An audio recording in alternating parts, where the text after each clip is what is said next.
नमस्कार मित्रों, खेल और खिलाड़ियों की आवाज़ खेल पथ में आपका हार्दिक स्वागत है।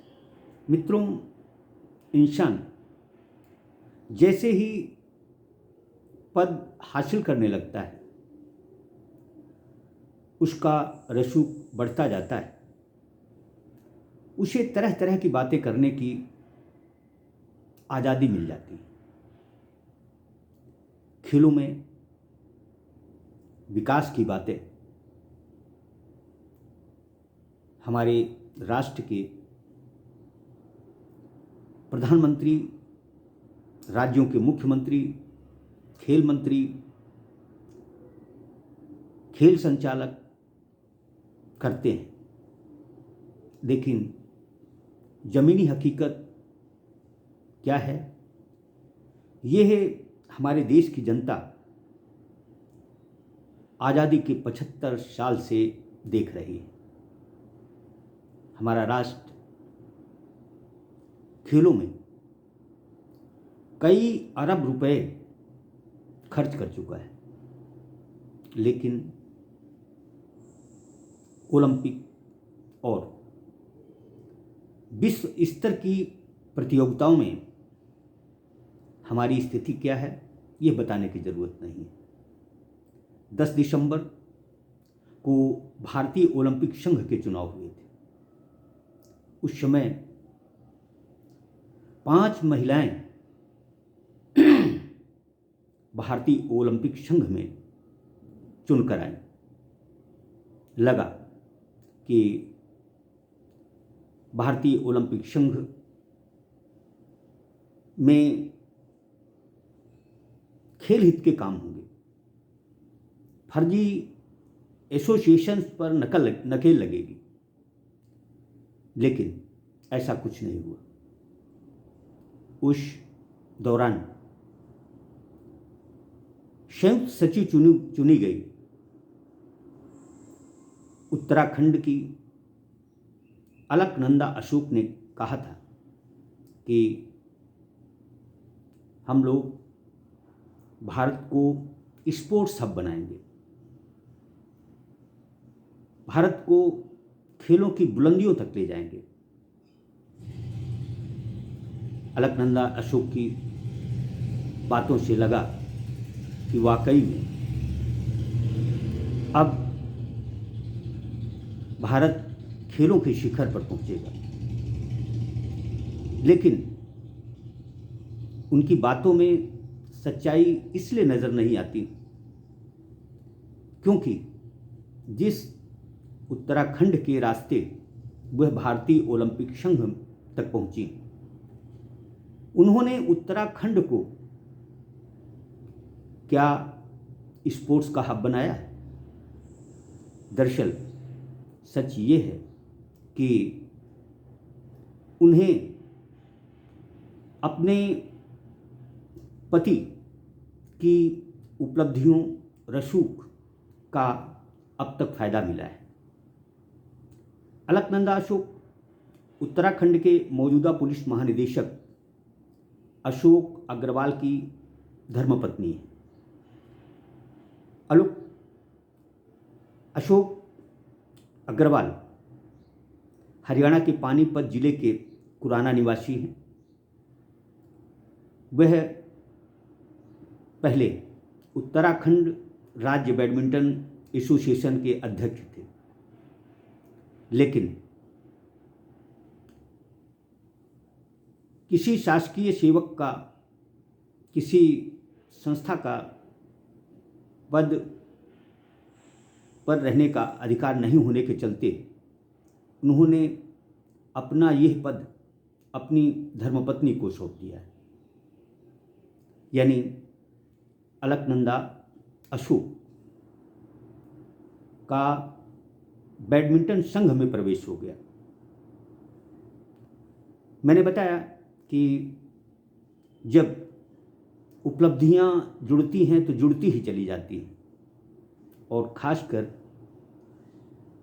उत्तराखंड में अच्छे खिलाड़ियों, अवार्डियों की कमी नहीं है, लेकिन खेल हमेशा राजीव मेहता जैसे लोगों के हाथों में ही खेलते रहे। हर संगठन राजीव मेहता जैसे लोगों के हाथों की कठपुतली है।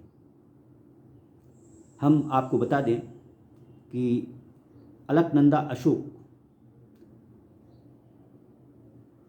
को पहले बैडमिंटन से पहले जल क्रीड़ा एसोसिएशन यानी राफ्टिंग, कैनोइंग, कयाकिंग संघ से जुड़ने का भी सौभाग्य मिला था। खबरनवीश बताते हैं कि अलकनंदा अशोक ने 4 बार एशियन राफ्टिंग चैंपियनशिप जीती है और राष्ट्रीय स्तर पर कयाकिंग में कांस्य पदक जीता है। जबकि इस खेल से जुड़े लोग बताते हैं कि यह सरासर झूठ है। जो भी हो, किसने क्या जीता क्या नहीं जीता, इससे इतर। दरअसल जब उच्च पद पर इंसान पहुंचता है तो वह बड़ी बड़ी बातें भी करता है, लेकिन जहां से उसे पहचान मिलती है उसके लिए उसे काम पहली वरीयता के साथ करना चाहिए। राष्ट्र से पहले हमें अपने जिले प्रदेश की फिक्र करनी चाहिए। क्या सही मायने में उत्तराखंड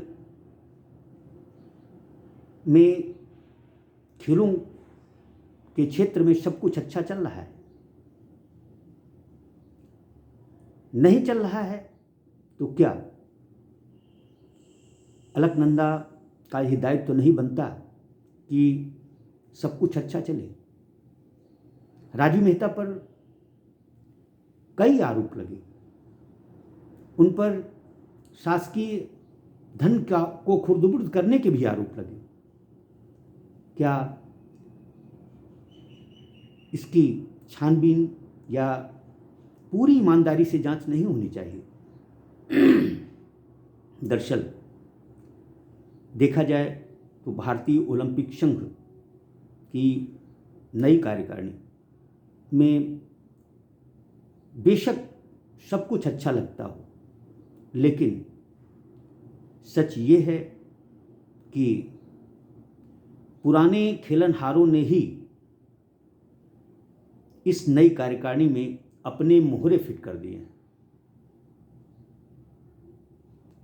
अलकनंदा भी एक मोहरा है। दरअसल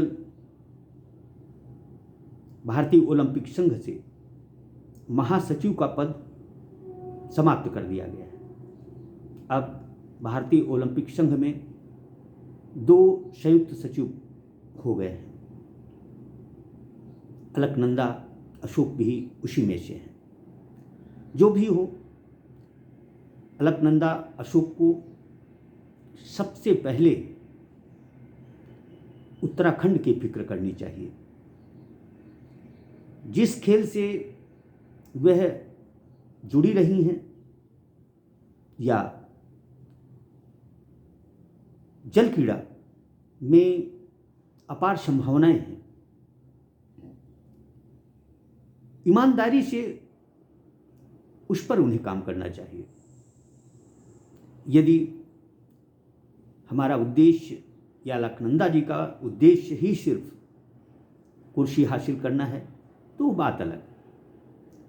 दरअसल खेलों के विकास के लिए अलकनंदा ही नहीं, हर उस ओलंपिक संगठन पदाधिकारी का दायित्व बनता है जो कि सही मायने में राष्ट्र की फिक्र करता हो।